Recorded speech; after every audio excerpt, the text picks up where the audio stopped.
The U.S. Environmental Protection Agency is calling on state agencies tonight to enforce tougher regulations on a massive taconite waste pit along Minnesota's Iron Range that has been leaking pollutants into a pristine watershed for decades. But as Billy Wagnes explains, MPCA officials say it's being a complicated and ongoing issue.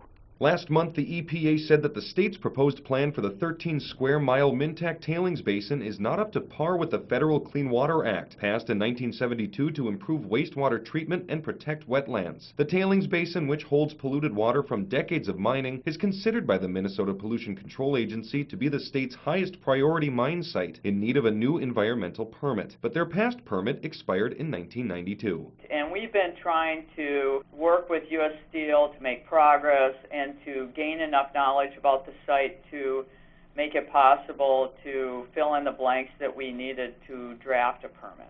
MPCA Mine Permit Division Leader Ann Foss says the fight now is over what the state, environmental advocacy groups, and Minntac views as reasonable regulations. Foss says they've made progress over the years in controlling the basin's contaminants, but the EPA says there are still no clear deadlines to fix the basin's issues. Reasonable people will disagree. There are court cases on both sides of this issue.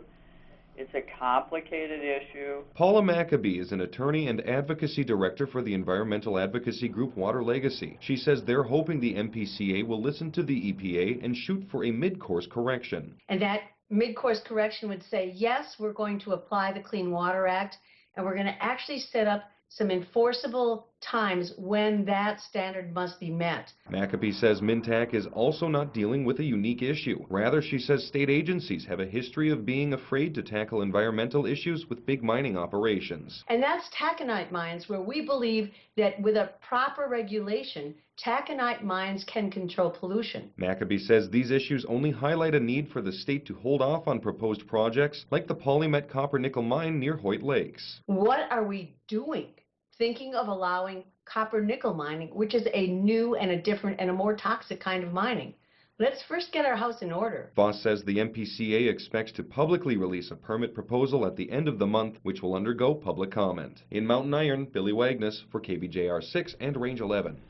Foss says any decision made on the permit will also go to the MPCA's Citizens Board for further review. The EPA always has the right to object to any state permit.